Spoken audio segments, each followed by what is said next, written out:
I've got less than a week until FanExpo, and a big part of this cosplay build is happening in a 3x3 foot space on my balcony with no workshop, a limited time window for spray painting, and almost no margin for error. So this isn't a showcase, it's what it actually looks like to finish a build under real constraints.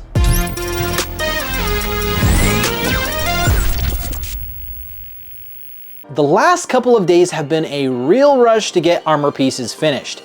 I've had to work around pets, chemical sensitivities, neighbors, the weather, and the fact that I don't have a proper workshop or access to suitable space elsewhere. That means picking a very specific time of the day to spray paint, working in short bursts, and accepting that some days I just won't move forward at all. Because of that, the goal stopped being let's make an amazing cosplay and became let's just finish one without burning out.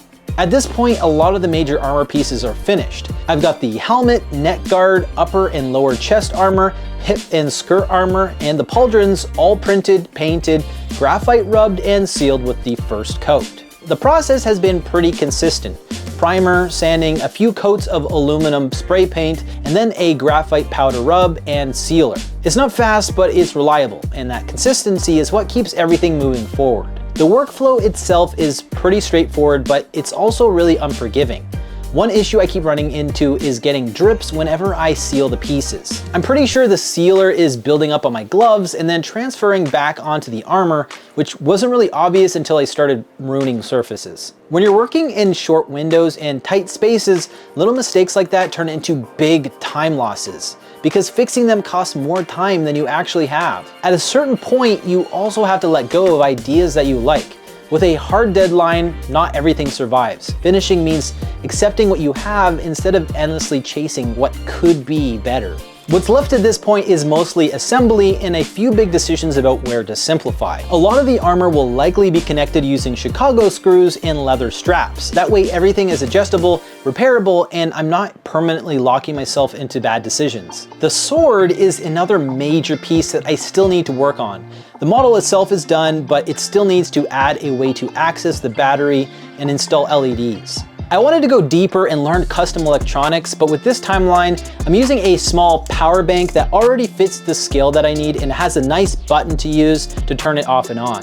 It's not the most elegant solution, but it's realistic, and realistic solutions are what get things finished. From here on out, most of the remaining decisions are about speed, flexibility, and damage control. Anything that doesn't meaningfully improve the final result or adds risk gets simplified. I bought these gloves instead of making custom ones. The forearm bracers will likely be foam instead of printed.